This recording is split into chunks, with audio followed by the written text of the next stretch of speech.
Plan দিয়েছে কিভাবে কি করতে হবে। অনেক সুন্দর এবং গোছালো অনুষ্ঠান। তাও বললো যে যে ছাত্র শিবিরের প্রোগ্রাম, তো যাওয়া উচিত।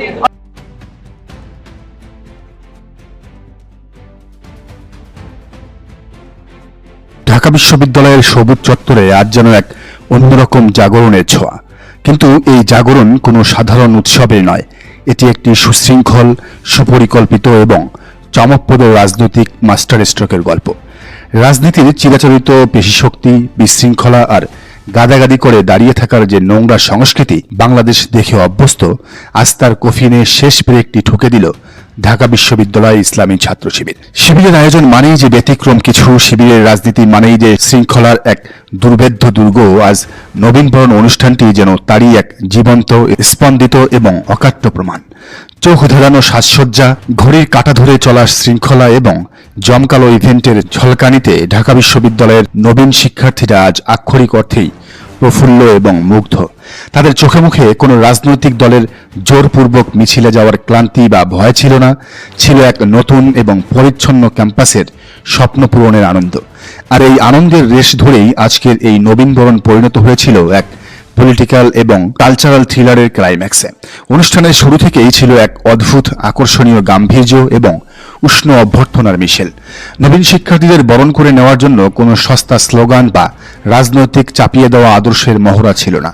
এর বদলে তাদের হাতে তুলে দেওয়া হয়েছে পরম সম্মানের উপহার, পবিত্র কোরআন এবং অত্যন্ত উন্নত মানের দামি একটি ব্যাগ। শুধু উপহার দিয়েই দায়িত্ব শেষ করেনি শিবির। একজন নতুন শিক্ষার্থী যখন গ্রাম বা মফস্বল থেকে ঢাকা বিশ্ববিদ্যালয়ের মতো বিশাল এক ক্যাম্পাসে পা রাখে, তখন তার চোখে মুখে থাকে হাজারো বিভ্রান্তি। কোথায় ক্লাস, কোথায় লাইব্রেরি, হলের নিয়মকানুন কি, কোথায় সস্তায় ভালো খাবার পাওয়া যায়, আর সবচেয়ে বড় কথা, ক্যাম্পাসে টিকে থাকতে হলে কি করতে হবে আর কি করা যাবে না। শিবির আজ সেই কাজটি করেছে অত্যন্ত প্রফেশনাল এবং আধুনিক কায়দায়। তার নবীনদের হাতে তুলে দিয়েছে এক পূর্ণাঙ্গ এবং দারুণ গাইডলাইন। একজন অভিভাবক যেভাবে তার সন্তানকে পথ চলতে শেখায়, ঠিক সেভাবেই শিবিরের এই গাইডলাইন প্রতিটি নবীনের হৃদয়ে এক বিশাল আস্থার জায়গা তৈরি করে নিয়েছে, যা সাধারণ শিক্ষার্থীদের কথাতেই আজ অত্যন্ত স্পষ্টভাবে প্রতিফলিত হয়েছে। তবে পুরো অনুষ্ঠানটি শুধু গাম্ভীর্যে আটকে থাকেনি, এতে ছিল তারুণ্যের উচ্ছ্বাস এবং নিখাদ বিনোদনের অভাবনীয় ছোঁয়া। পুরো ইভেন্টকে সবচেয়ে বেশি আনন্দদায়ক এবং প্রাণবন্ত করে তুলেছিল ক্যাম্পাসের বিভিন্ন মোড়ে এবং অনুষ্ঠান স্থলে থাকা নজর কাড়া সব প্ল্যাকার্ড। চিরাচরিত রাজনৈতিক স্লোগানের বাইরে গিয়ে অত্যন্ত বুদ্ধিদীপ্ত, রসিকতাপূর্ণ এবং থট প্রভোকিং এই প্ল্যাকার্ডগুলো সবার নজর কেড়েছে। বিশেষ করে এই গুপ্ত লেখায় একটি প্ল্যাকার্ড পুরো ক্যাম্পাসে এবং সোশ্যাল মিডিয়ায় রীতিমতো রহস্যের জন্ম দিয়েছে এবং ভাইরাল হয়ে গেছে। এই একটি প্ল্যাকার্ডই প্রমাণ করে যে শিবিরের কর্মীরা শুধু শৃঙ্খলাই বোঝেন না, বর্তমান প্রজন্মের মনস্তত্ত্ব, কৌতূহল এবং ট্রেন্ড সম্পর্কেও তারা কতটা আপডেট। নবীনরা এই প্ল্যাকার্ডগুলোর সাথে দাঁড়িয়ে সেলফি তুলেছেন, হাসছেন এবং এক নতুন রাজনৈতিক সংস্কৃতির স্বাদ নিচ্ছেন। কিন্তু এই জমকালো আয়োজনের আসল চমক, বা যাকে বলে থ্রিলারের সবচেয়ে বড় এবং মাস্টারমাইন্ড টুইস্ট, তা তখনও বাকি ছিল। অনুষ্ঠানের মঞ্চে যখন ঢাকা বিশ্ববিদ্যালয়ের কেন্দ্রীয় ছাত্র সংসদের অর্থাৎ ডাকসুর ভিপি সাদিক কায়েম উঠলেন, তখন পুরো ভেন্যু ফেটে পড়ল বাঁধভাঙ্গা উল্লাসে। সাদিক কায়েম এখন আর কেবল একজন ছাত্রনেতা নন, তিনি পরিণত হয়েছেন সাধারণ শিক্ষার্থীদের সবচেয়ে বড় আস্থার প্রতীকে।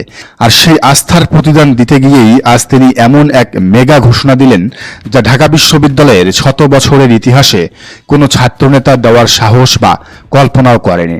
ডাকসু ভিপি অত্যন্ত দৃঢ় কণ্ঠে ঘোষণা করলেন, ঢাকা বিশ্ববিদ্যালয়ের কোনো শিক্ষার্থীকে আর নোংরা, অস্বাস্থ্যকর গণরুমে গাদাগাদি করে 50 জনের সাথে রাত কাটাতে হবে না। বছরের পর বছর ধরে চলা এই অমানবিক প্রথার চিরস্থায়ী অবসানের জন্য তারা এক যুগান্তকারী মাস্টার প্ল্যান হাতে নিয়েছেন। তিনি জানালেন, শিক্ষার্থীদের জন্য বিশ্বমানের আধুনিক আবাসিক সুবিধা নিশ্চিত করতে চীনের সহায়তায় 3000 কোটি টাকার এক বিশাল মেগা প্রকল্প বাস্তবায়ন হতে যাচ্ছে। আর এই ড্রিম প্রজেক্টকে চূড়ান্ত রূপ দিতে খুব শিগগিরই ডাকসুর একটি উচ্চ পর্যায়ের প্রতিনিধি দল চীন সফরে যাচ্ছেন। 3000 কোটি টাকার এই প্রজেক্টের ঘোষণা যেন পুরো ক্যাম্পাসে এবং জাতীয় রাজনীতিতে এক বিশাল ভূমিকম্পের সৃষ্টি করেছে। যেখানে অন্যান্য ছাত্র সংগঠনগুলো হলের সিট দখল, ক্যান্টিনে ফাও খাওয়া আর নিজেদের মধ্যে মারামারি নিয়ে ব্যস্ত, সেখানে একজন ডাকসু ভিপি আন্তর্জাতিক মানের কূটনীতি এবং মেগা প্রজেক্ট নিয়ে কাজ করছেন। সাদিক কায়েমের এই একটিমাত্র ঘোষণা ছাত্র রাজনীতির প্রচলিত সমীকরণকে এক ধাক্কায় অন্তত কয়েক দশক সামনে এগিয়ে নিয়ে গেছে। এটি শুধু একটি প্রতিশ্রুতি নয়, এটি হলো শিক্ষার্থীদের জীবনমান উন্নয়নের এক সুনির্দিষ্ট এবং ভিশনারি রোডম্যাপ।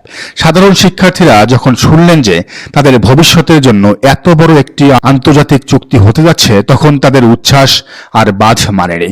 তারা বুঝতে পেরেছেন এবার সত্যি সত্যি ক্যাম্পাসে মেধা এবং উন্নয়নের রাজনীতি শুরু হয়েছে। আজকের এই নবীনবরণ অনুষ্ঠানটি গভীরভাবে বিশ্লেষণ করলে একটি রূঢ় অথচ চরম সত্যচিত্র চোখের সামনে ফুটে ওঠে। ছাত্রদল, ছাত্রলীগ বা বামপন্থী ছাত্র সংগঠনগুলো আজ কোথায় দাঁড়িয়ে আছে? বছরের পর বছর ধরে তারা ঢাকা বিশ্ববিদ্যালয়ে যে পেশিশক্তি, দখলদারিত্ব, স্লোগান সর্বস্ব এবং মেধাশূন্য রাজনীতির চর্চা করেছে, শিবিরের আজকের এই একটি মাস্টার ক্লাস আয়োজন প্রমাণ করে দিয়েছে যে প্রচলিত এই ছাত্র সংগঠনগুলো শিবিরের সাংগঠনিক দক্ষতা এবং ভীষণের ধারের কাছেও নেই। সাংগঠনিক দক্ষতা, শৃঙ্খলা, সাধারণ শিক্ষার্থীদের পালস বোঝার ক্ষমতা এবং ভবিষ্যৎমুখী ভীষণ, সব দিক থেকেই শিবির আজ নিজেদের ধরাছোঁয়ার বাইরে নিয়ে গেছে। বাম সংগঠনগুলো হয়তো এখনো সেকেলে স্লোগান আর দেয়ালে চিকা মারার মাঝে আটকে আছে।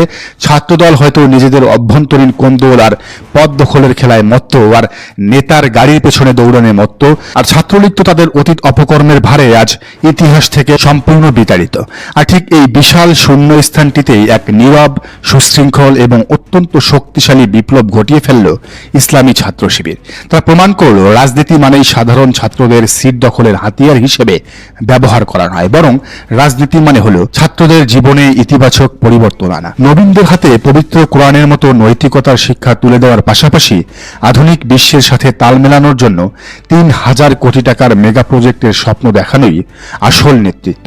ঢাকা বিশ্ববিদ্যালয়ের ইতিহাসে আজকের এই দিনটি হয়তো এক নতুন রাজনৈতিক রেনেসার সূচনা হিসেবেই লেখা থাকবে, যেখানে থ্রিলার, সাসপেন্স আর উন্নয়নের এক অকল্পনীয় বাস্তবতায় ঢাকা পড়ে গেছে বিরোধীদের সমস্ত প্রোপাগান্ডা।